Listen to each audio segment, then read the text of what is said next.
Welcome back to HOA Craze. She called it safety and used it like a weapon. Christine Martinez was already screaming before I even got my door fully open. "You will not out-yell the fine meter, it is already running," she shouted, jabbing her clipboard with colored tabs toward the snowbank at my curb.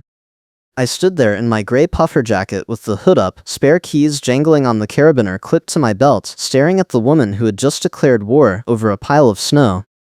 She was wearing a gray puffer coat with the hood up, her short blonde bob barely visible, and her face was red enough that I could see the flush even in the cold morning light. Fresh fat snowflakes were falling around us, and the air smelled like wet asphalt and salt. "This is a direct violation of Section 12-4 of the Trails at Juniper Property Owners Association Winter Storm Protocol," Christine said, her breath making angry clouds. "Your snow pile extends beyond the approved curb setback, and you are being billed $300 for emergency removal, plus a $50 administrative processing fee." I blinked at her. The plow had pushed the snow there 2 hours ago. I had not even touched it yet. I run a small landscaping business, so I know snow removal, and I knew this was nonsense. But Christine was not interested in facts. She was interested in making an example out of me so everyone learns, she said, her voice rising again.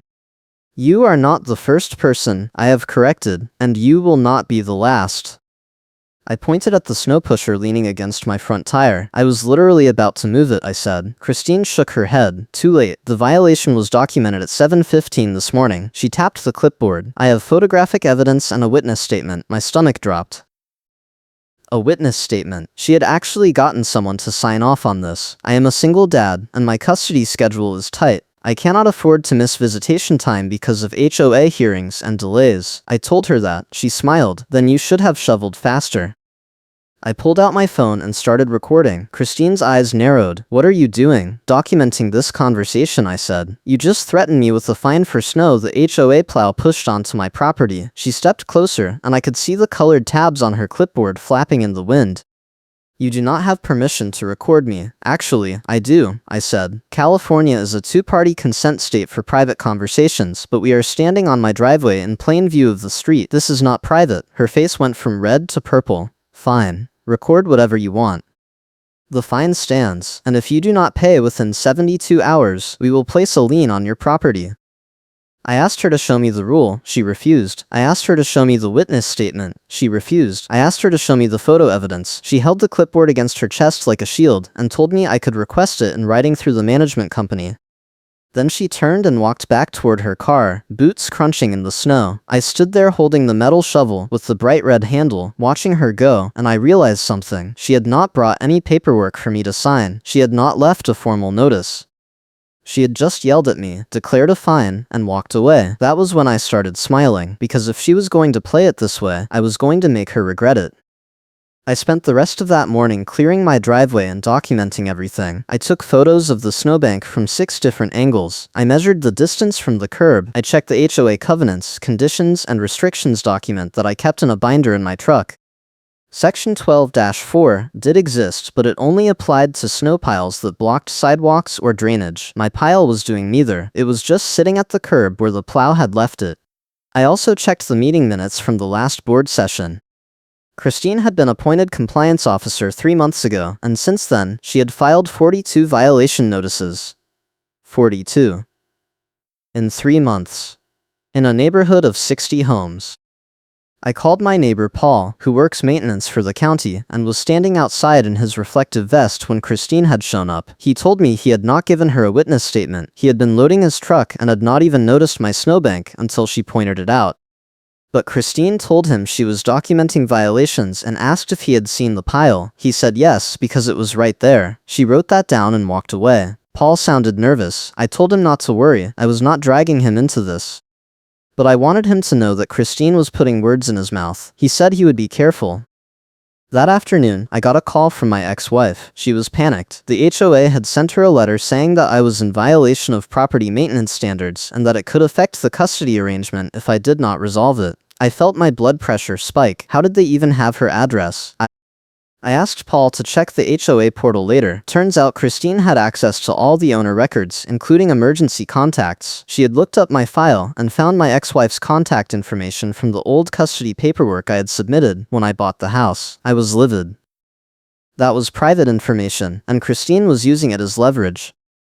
I called the management company. They told me Christine was handling compliance and that I needed to address the issue with her directly. I said I wanted to file a formal complaint. They said I could submit it in writing. I said I wanted to speak to the board president.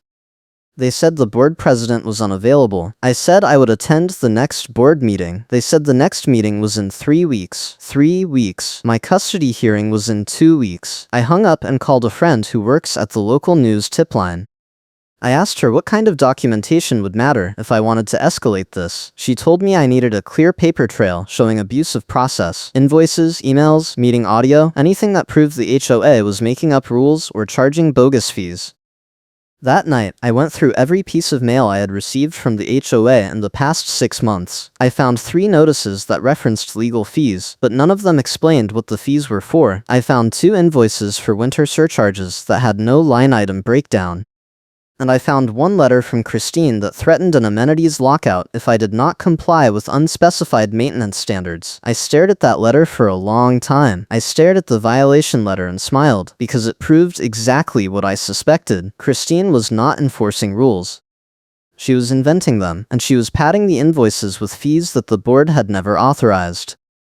The next morning, I got another call. This time it was Paul again, but he sounded different, panicked. He told me the HOA plow had come through overnight and knocked over the wooden stake I had put in the ground to mark my driveway edge.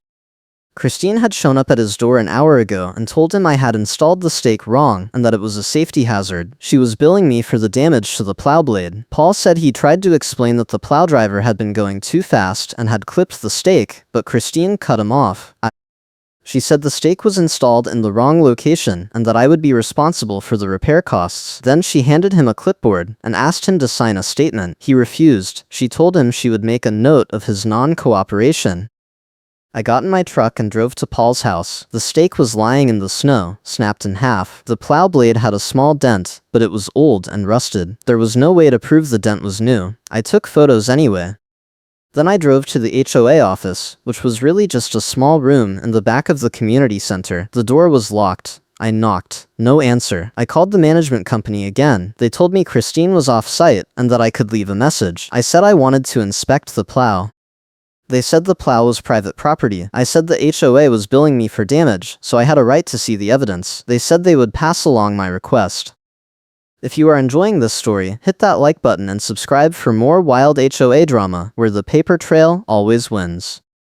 I did not hear back, but 2 days later, I got a certified letter. It was a lien notice. The HOA was placing a lien on my property for $650, $300 for the snow removal, $50 for the administrative fee, $200 for the plow damage, and $100 in legal fees. I read it 3 times. Legal fees. For what? There had been no hearing, no mediation, no attorney involved. I called my friend at the news tip line again. She told me to get copies of every invoice the management company had submitted to the board.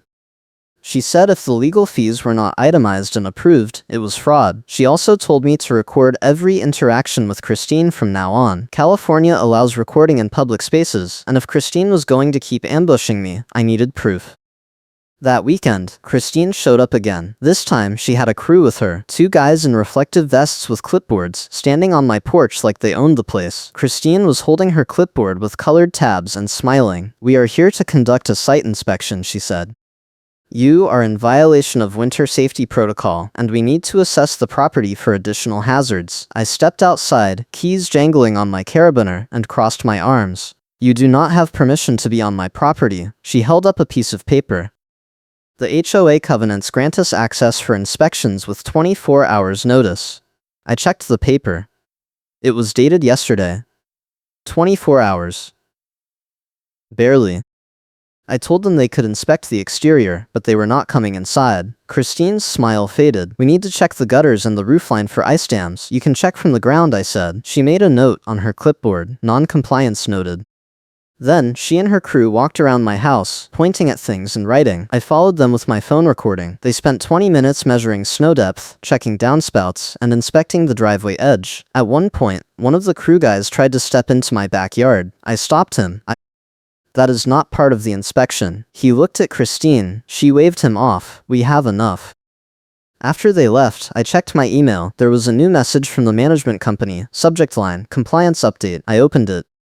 Christine had filed 8 new violations: improper snow clearance, unapproved driveway stake, ice hazard on walkway, gutter debris, roof snow load, trash can placement, holiday decoration removal delay, and failure to cooperate with inspection. 8 in one visit. The total fines were $2,000.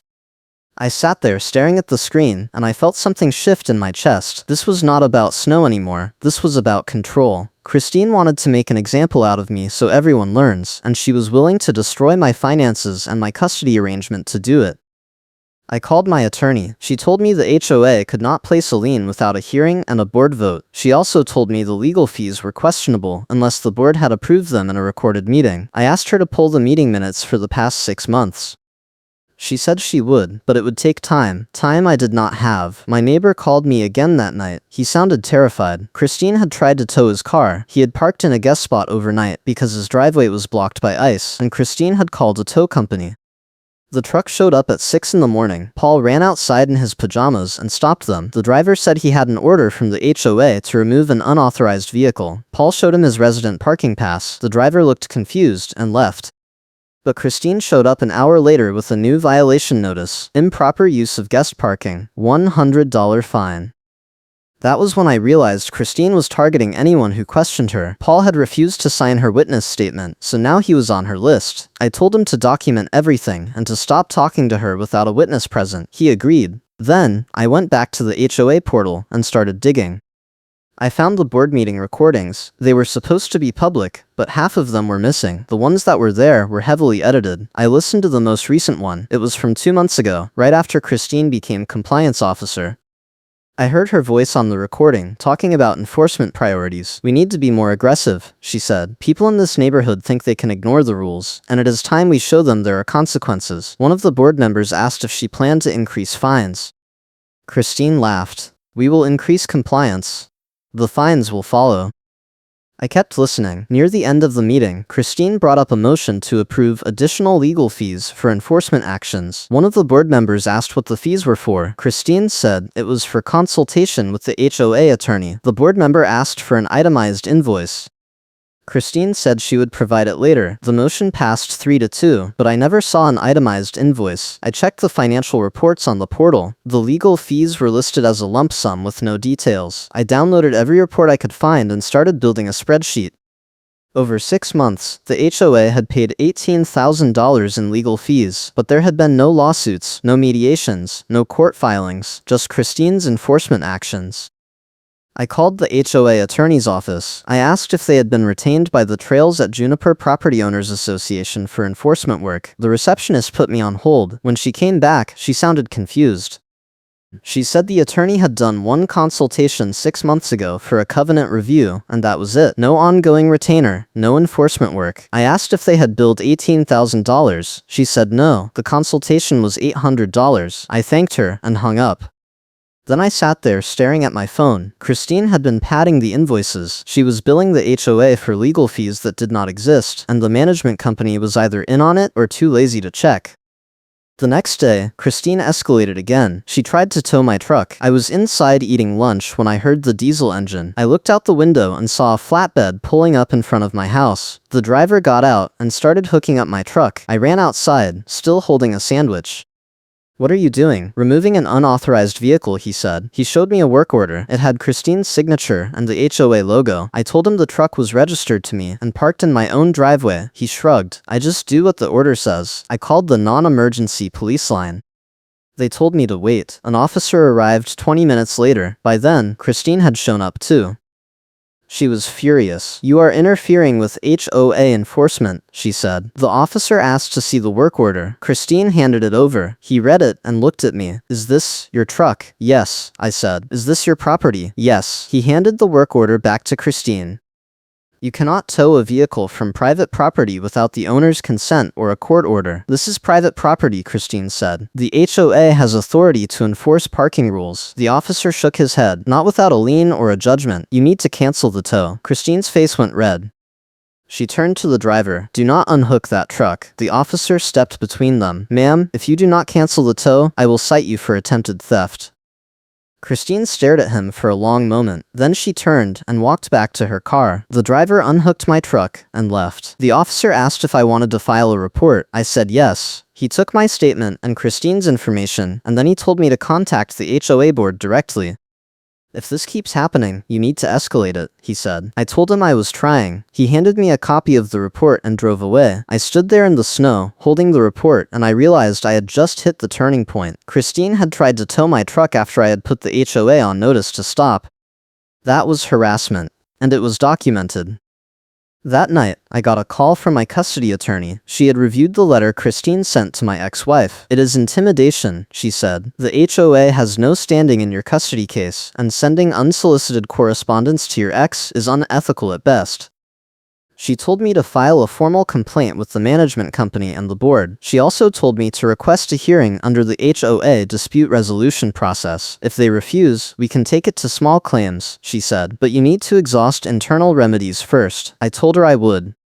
Then I asked her about the bogus legal fees. She said if I could prove the fees were unauthorized, it was fraud, and the board could be held liable. I spent the next 2 days building my case. I printed every email, every invoice, every meeting recording. I organized them in a binder with tabs and a timeline. I also contacted every neighbor Christine had targeted in the past 3 months. 12 people agreed to talk. They all had the same story. Surprise violations, inflated fines, no documentation, threats of liens and towing. One woman told me Christine had tried to fine her for having a snowman in her yard because it violated the holiday decoration policy. A snowman.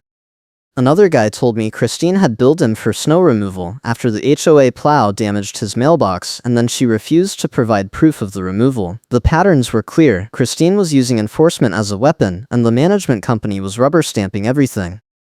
The board meeting was scheduled for the following Tuesday. I showed up early. The room was small, just a table and a few folding chairs in the back of the community center. 5 board members were there, including Christine. She saw me walk in and her expression hardened. I sat in the back and waited.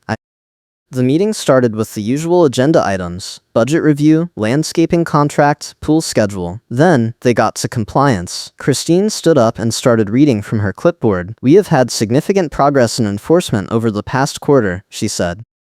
Violations are down, and compliance is up. I will make an example out of you so everyone learns, and the results speak for themselves. One of the board members, an older man named Richard, raised his hand. Christine, can you clarify the legal fees? We have had several residents ask about the line items. Christine waved him off. Those are privileged communications with our attorney. I cannot disclose details. Richard frowned. We approved a consultation, not an ongoing retainer. Can you at least confirm the total? Christine hesitated. The invoices are being processed by the management company. I will have a full report next month. Richard did not look satisfied, but he nodded. Then Christine moved on to new violations. She started listing them off: snow clearance, ice hazards, parking infractions. She did not mention my name, but I knew half of those were mine. I raised my hand. Christine ignored me. I stood up. Christine, I would like to address the board. She turned, and her eyes narrowed. This is not the public comment period. When is the public comment period? I asked. At the end of the meeting. Fine, I will wait. I sat back down. Christine continued her report, but I could see she was rattled. She kept glancing at me. When she finished, Richard asked if there were any other items. I stood up again. I have a formal complaint to file. Richard looked surprised. You can submit that in writing. I have it in writing, I said. I held up the binder. I also have documentation of invoice fraud, harassment, and abusive process. The room went silent. Christine stood up. This is inappropriate. You do not have the floor. Richard held up his hand. Let him speak. I walked to the front of the room and opened the binder. I started with the timeline. I showed them the original snow violation, the fake witness statement, the lien notice with no hearing, the tow attempt, and the letter to my ex-wife. Then I showed them the financial records: $18,000 in legal fees for work that was never done. I had called the attorney's office and confirmed that the only invoice was for $800. The rest was fabricated. The board members stared at the documents. Richard asked to see the invoices. I handed him copies. He flipped through them, and his face went pale. Christine was on her feet. This is slander. You are accusing me of fraud without evidence. I turned to her. I have the attorney's confirmation in writing. I also have the police report from the tow attempt and witness statements from 12 residents you have targeted. You have been using your position to intimidate people and pad invoices, and the management company has been covering for you. Christine's face went from red to white. She looked at Richard. Are you going to let him talk to me like this? Richard did not answer. He was reading the invoices. Another board member, a woman named Linda, spoke up. If this is true, we need to investigate immediately. Christine tried to leave. Richard stopped her. Christine, sit down. We need to discuss this. She shook her head. I do not have to sit here and be accused. Richard's voice hardened. You are an officer of this board, and if there is evidence of misconduct, you will answer for it. Sit down. Christine sat. Her hands were shaking. Richard turned to me. Do you have the attorney's confirmation? I handed him a printed email. He read it aloud. The board members exchanged looks. Linda spoke again. I move that we suspend all enforcement actions pending an audit of the financial records. Another board member seconded. The motion passed 4-1. Christine was the only no vote. Then Richard looked at Christine. I also move that we remove Christine Martinez from the compliance officer position effective immediately and bar her from contacting residents directly until the audit is complete. Linda seconded. The vote was 4-1 again. Christine stood up, her face twisted with rage. You cannot do this. I have done everything by the book. Richard shook his head. The book does not include fake invoices and harassment. You are suspended. Christine grabbed her clipboard and stormed toward the door.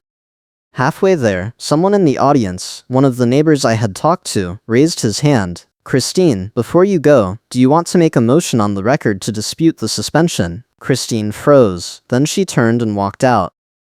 The room was silent for a moment. Then people started clapping, not loud, but steady. Richard looked at me. Thank you for bringing this forward. We will schedule a full review of you and notify all affected residents. I nodded. I also want the HOA to pay my filing fees and legal costs for defending these false violations. Richard made a note. We will discuss that in executive session. I sat back down, and the meeting continued. But I was not listening anymore. I was thinking about Christine's face when she realized she had lost. You are not the first person I have corrected, and you will not be the last, she had said. But she was wrong. She was the one being corrected now.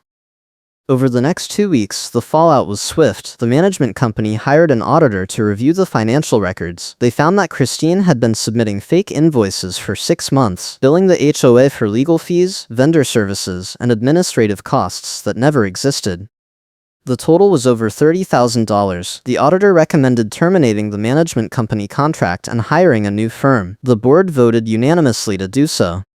Christine was formally removed from the board, and the HOA attorney sent her a cease and desist letter, ordering her to stop contacting residents directly. She ignored it. She sent me one more email, threatening to sue me for defamation. I forwarded it to the attorney. He sent her another letter.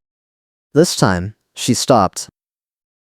The board also held a special meeting to address the bogus fines. They voted to refund every resident who had been charged under Christine's enforcement spree. My refund was over $2,000, plus reimbursement for my attorney fees and filing costs. The lien was removed from my property, and the violation notices were expunged from my record. My custody attorney used the cease and desist letter to get the HOA's correspondence removed from my ex-wife's file. The judge ruled that the HOA had no standing and that their letter was an improper attempt to interfere. My visitation schedule was unaffected. But the story did not end there. 3 months later, there was a board election. 6 candidates ran for 5 seats. Christine tried to run. She submitted her application 2 days before the deadline. The board rejected it on the grounds that she was barred from holding office pending the financial audit. She threatened to sue. She did not. On election night, 4 of the new candidates were people Christine had targeted. They won by a landslide. The new board hired an interim property manager who froze all enforcement actions and rewrote the compliance policies.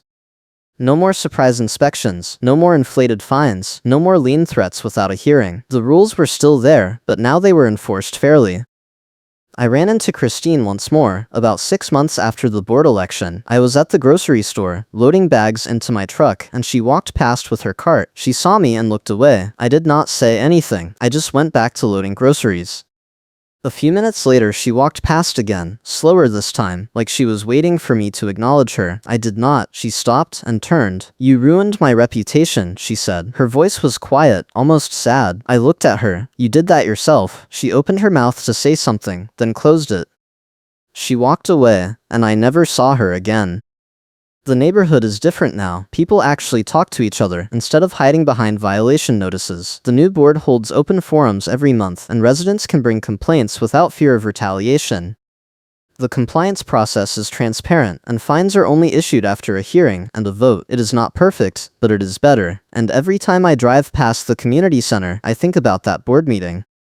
I think about Christine's face when the vote came down, and the way she grabbed her clipboard and stormed out. I think about the 12 neighbors who came forward, and the way the room clapped when the suspension passed.